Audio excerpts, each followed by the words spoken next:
Finally, the Housewives of Beverly Hills are back. Like, it's been 3 weeks, kinda. Feels like a month. Yeah, I'm glad to see Garcelle and the girls back.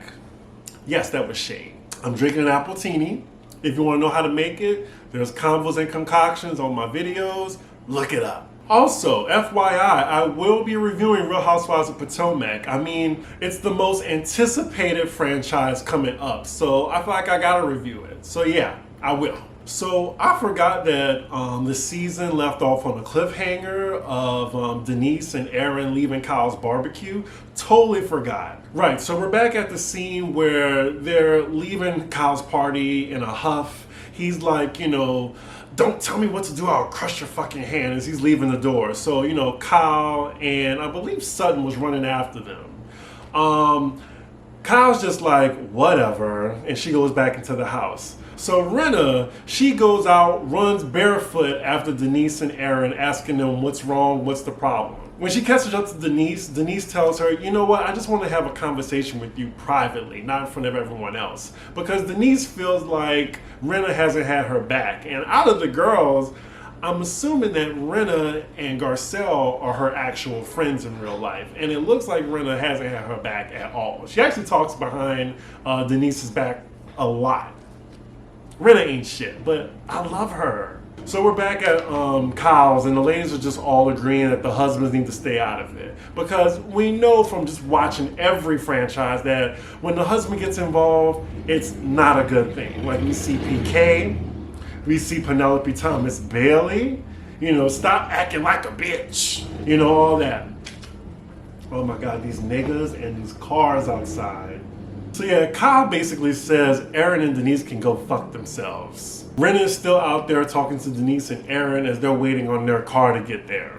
Now, they said they were headed to get a steak and see some strippers, or probably both at the same time, get a steak while watching strippers. Now, I took it as, you know, as jest, as them being facetious, but Rinna took that and literally barefoot ran with it back to the other ladies. Like a true friend. Yeah, she runs back and tells Kyle and them, and of course they, you know, they're having delight in talking about that. Like, oh, she's doing to the strip club, and she's talking about us with our kids. I mean, Garcelle is the only one that's sticking up for Denise at this point. Like, she's like, well, her going to a strip club, it's not like she's going with her kids or whatever. If her and the kids aren't there, then what's the problem? So Garcelle leaves early, I think Teddy does as well, and the ladies are continuing to talk about Denise. Also, I never noticed that Kyle's like fabulous tent in her backyard has a strip pole in it. So then the ladies start to dance on the pole, all of them. Kyle shows off her flexibility. They're clearly drunk.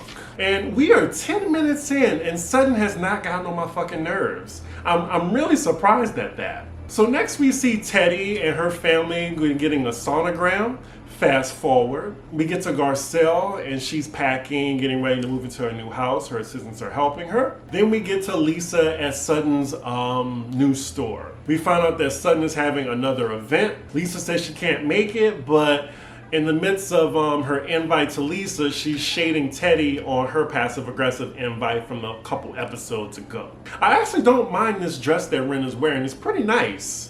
Like, she is turned up all the time. She does not need, like, you know, a bag of pills or liquor. Like, she is always energetic in the life of the party. See, me, I need some type of stimulant to, like, even get to where Rinna is.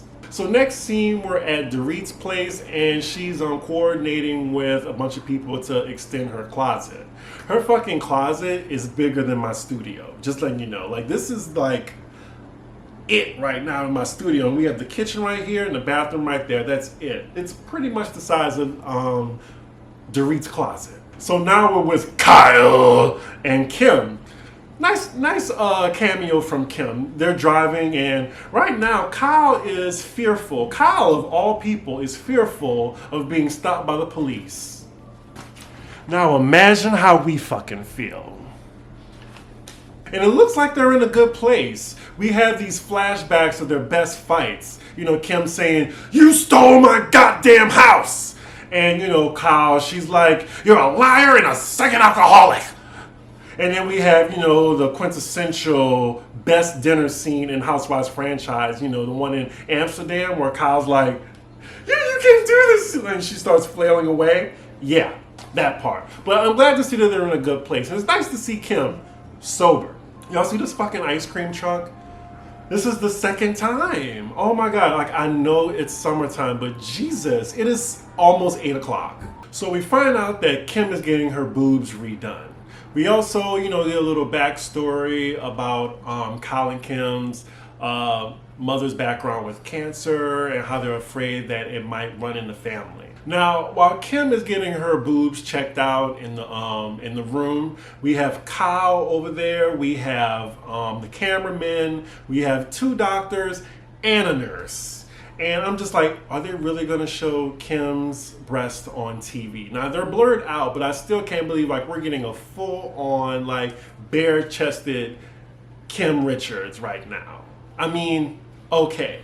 But you see, you have Kyle in the corner, like just watching through, spliced fingers right now as everyone's looking. Also, side note, Kyle is just sitting in the corner with her $20,000 brown Birkin bag. To be that rich.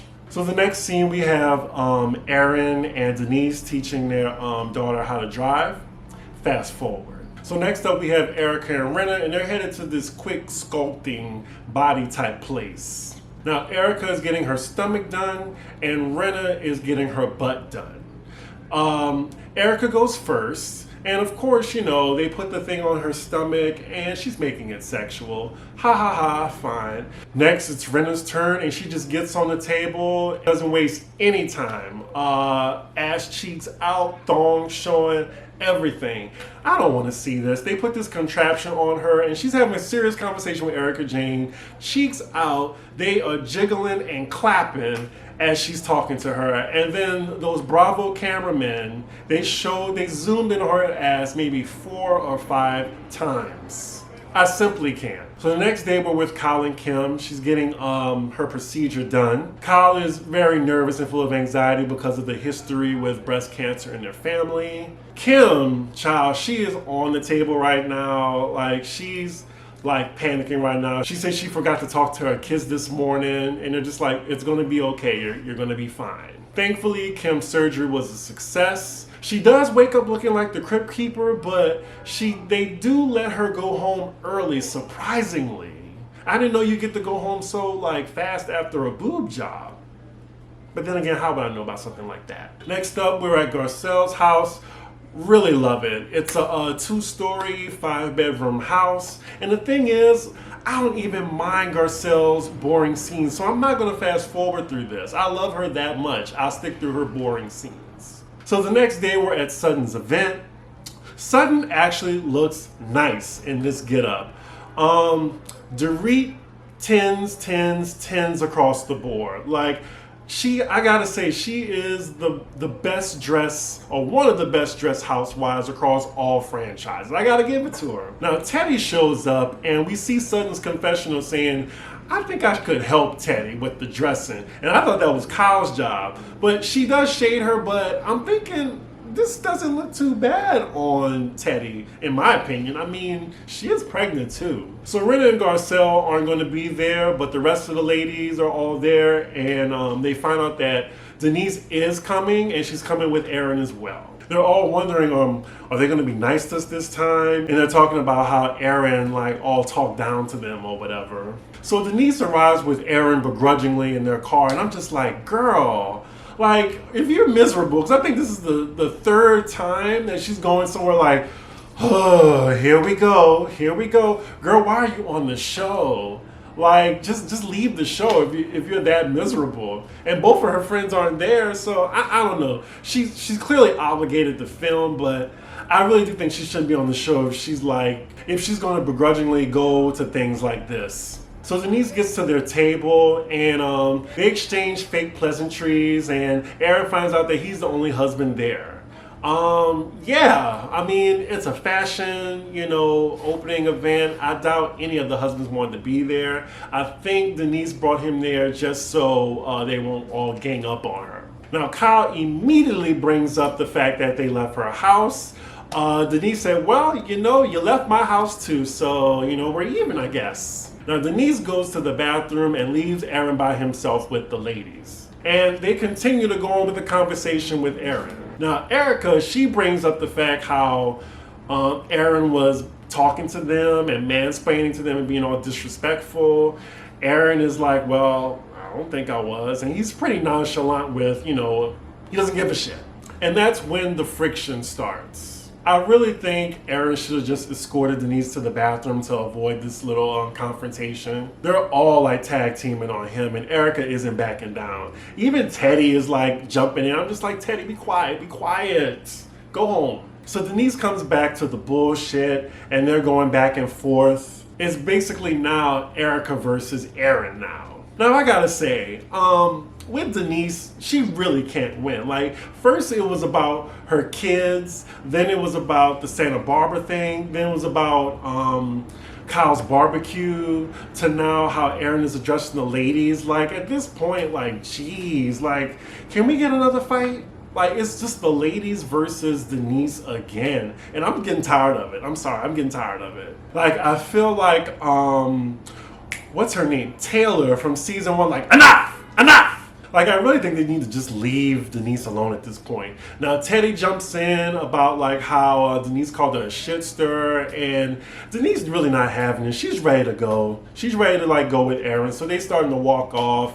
Dorit goes after them and tries to calm them down and keep them there. So Dorit is really showing empathy right now because she knows what it feels like when everyone is ganging up on her husband, because 2 seasons ago, PK was getting the business, and I'm glad that he learned his lesson and is staying his nose out of women's business. So it looks like there's nothing that Dorit can say to get Denise and Aaron to stay. So yeah, they leave mad again. So then now you have the ladies, they're all talking about what just happened, and it's how they're frustrated that every time they bring up the situation to Denise, she either doesn't want to hear it, she wants to shut it down, or she just storms out and doesn't want to talk about it. And frankly, I'm tired too. Like, can we just get a new fight? And that's where the episode ends. Now, this was a decent episode after it being, like, gone for so long. It's fine. I do want to see more of Garcelle. I'm just like, damn, they caught Garcelle at, like, a bad time. Like, at this point,